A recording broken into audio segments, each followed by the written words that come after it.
Championship. You became a PGA member just over a year ago. Could you have ever imagined that 1 year later you'd be standing here just days away from your PGA Championship debut? I could definitely imagine it, but I didn't think it would actually happen. What do you think of Oak Hill so far from what you've seen? Looks like a tough golf course. I haven't actually gotten out to play yet. I'm going out right after this for my first round. Just spent the last 2 days practicing, so I'm going to go take a look this afternoon. That's great. I think in New Mexico you mentioned that on the golf course you don't usually experience a lot of nerves. You're pretty even keel. Do you think that might change when you approach the first tee on Thursday? That's a great question. I think we're all going to find out the answer to that one at the same time. That's great. Thank you. Let's open up for questions. We'll start with Jeff on 2. What are your expectations coming here? My expectations would be to make the cut this week. I don't think it's reasonable to think I can win the golf tournament and beat the best players in the world, but I think I can definitely make the cut this week. And what did you show yourself in winning to get here? I'm sorry, what was the question? Is there anything you learned about your game or learned about yourself in winning a big tournament to get here? Yeah, I learned that despite, everything that was on the line for what we could winning that golf tournament over in New Mexico, that I could still, despite the nerves and distractions, still get the job done. That's great. We'll go microphone 5. Braden, I'm just curious, after your car accident, how long were you unable to practice? Yeah, it was about 2 years that I took off from golf and put the sticks down. How hard is that? I was talking to your dad actually earlier today. He told me about dropping you off, being at the club for 12 hours practicing. How does a guy who is such a grinder like that, how did you deal with that, with that time off? As you can imagine, it was tough because golf was pretty much everything and my main outlet. So you have to mentally get over that hurdle, which was the hardest thing. Physically you can't even play golf, and mentally it's tough because now what else do you do with your time? So it took a lot to get over that hurdle. It took a lot. What did you do with your time? I worked as an assistant golf professional at a couple of different clubs. I was at Concord Country Club for a year over in Westchester area in Pennsylvania, and then for 2 seasons I was assistant golf professional at Bitterman down in Wilmington, Delaware. Well, can I keep going? Listen, what was the process of rebuilding your swing like? Yeah, it was more of an experiment than anything. I knew what exactly in my golf swing hurt, so I figured if I could do something with my setup and my golf swing to kind of take some pressure off of those areas, that even if I didn't fully heal, that maybe I could still swing a golf club with minimal pain.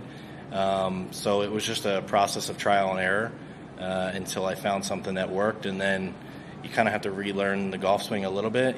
I can take what I know as a golf instructor and apply it. It was almost like I was building somebody else's swing. It was kind of a neat little experiment, to be honest with you. It was cool. How are you different now compared to where you were from a player standpoint than you were before getting hurt? How am I different now?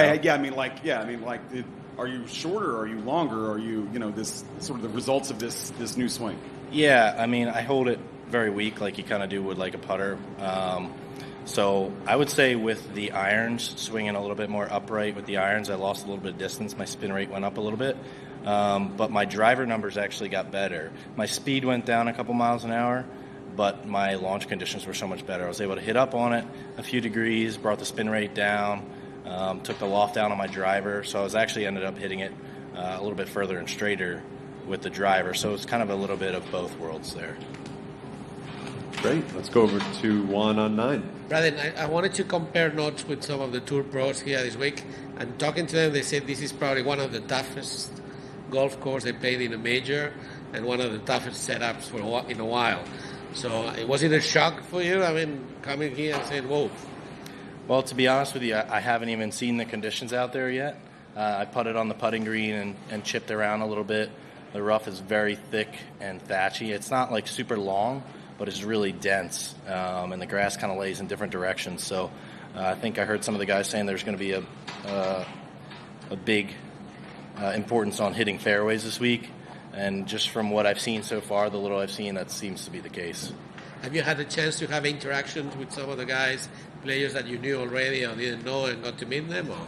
Just some of the guys that I played with over in New Mexico for the professional championship over there. Got to see those guys and say hi and hang out with them, have some breakfast. It was pretty cool. So who do you expect to meet or to talk to this week from the players? I mean, the top players in the world. What was the question? Who do you expect to meet, or who would you like to meet, and kind of pick their brain or talk to them about things? Yeah. I don't really have anybody in particular in mind. I'm just kind of going about my business this week. Okay, so it doesn't rattle you that you are in the middle of all these big guys. No. Yeah, that's good. Yeah. Back to you, Jeff. Braden, can you help us fill in the timeline a little bit of where you were in your life when your accident occurred? Were you on a PGA track? Was this what you wanted to do with your life at the time? What happened with the accident and what your recovery was like? Yeah, so at the time I was 23, maybe 24. I was working a couple jobs and playing golf full time. So I was playing the mini tours in the Northeast, down in Florida, playing Monday qualifiers, Q School. So I was fully immersed in golf at that time. And then pretty much just a full 180 from there, getting into the golf business itself. What year was your accident? 2019. 2019. So March. you were playing mini tours, aspiring to be out here, right? Exactly. Yeah, exactly. And did you think golf was out of the question? What was the recovery and the return like to get back here? Yeah, for a while there, I thought golf might have been out of the question. You kind of lie in uncertainty there for a little while, which kind of sucks. But, yeah, I mean, definitely the goal was still to get back out here. It was tough to watch all of my colleagues and friends that were still playing and having some success, moving up to Korn Ferry and even onto the PGA Tour. So it was tough to, I was happy for those guys, but it was tough because I couldn't play. So, but I'm just glad to be back out here now. And what exactly was your accident? What were the extent of your injuries from it? Yeah, so I was driving through an intersection and I got T-boned about 45, 50 miles an hour. And I herniated some discs in my lower back. And so I was just having a lot of back pain and nerve pain down the legs and all that good stuff.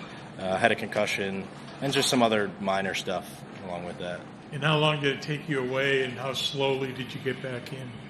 Yeah, so I did physical therapy 3 days a week and every kind of alternative therapy you could think of besides surgery for a good 18 to 24 months. I'd say it was probably almost the full 2 years before I was able to play 9 holes. And even once I was back, I wasn't able to practice. I couldn't do a full range session. I could maybe go hit balls for 5 minutes. I would always have to take a cart. Walking was a little tough. Even now, walking's still a little tough on my body. Unfortunately, I'm 28, but I feel a lot better now. But then it was just a slow process to get back to where I am now. Did it change your perspective on being able to play this game? I mean, the mini tours can be a grind. It can become a job. Did it change how you view the game or your approach or anything? Yeah, I had a little bit more of an intense outlook when I was younger. Now I just feel a lot more fortunate to be out here, so I feel like I'm playing on house money. So I'm a lot more relaxed than I used to be. Braden, you mentioned the pain while you were trying to rebuild your swing, trying to figure out what worked. Does it still linger? Is it something you kind of deal with, or have you found something that sort of, by and large, you can kind of just roll with? Yeah, it kind of lingers. It comes back every now and again.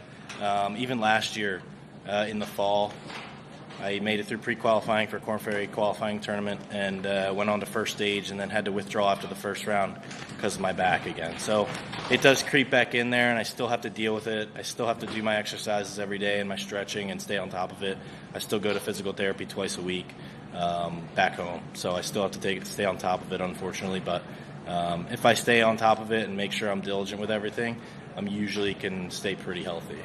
I guess winning gets you into 6 events, I think, or something like that. I mean, have you plotted a course after this week? Yeah, so you get 6 events with that. So I'll be able to start those at the beginning of next year, which will be awesome. It'll give me some time to practice and play a little bit and get ready for those. And Michael Breed was actually nice enough to call me, and he's going to help me work out my schedule a little bit so we can kind of figure out what fields might work best for me. I'm curious, for a kid who buries himself at the range, I asked your dad, did he go out on the course? He goes, no, he would just sit there and hit balls, or he would putt or whatever. How did you not, in elementary school, kids I got 2, they're got ADD, right? I mean, they're all over the place. How did you not get bored sitting there pounding balls all the time? I don't know. And even still, I don't get bored sitting there pounding balls. I can't hit as many as I used to when I was like 7, but for whatever reason, I even remember it now just in my backyard with plastic clubs, just back and forth, hitting little 30-yard pitch shots all night long until it got dark. I can't even tell you why I found that enjoyable, but I guess I was just kind of always trying to get better even from a super young age. Did you tear up the yard pretty bad? Yeah, my dad wasn't happy at times, but the grass grows back, so it's all good. Great. We will wrap it up here with one more from Jeff. What's your the size of your crew like this week? How many folks are here to watch you? Yeah, so I have a lot of friends that came up. I have some family members that came up. Scott Chisholm, head golf professional at Rolling Greens, here with me, and his fiancee Lauren.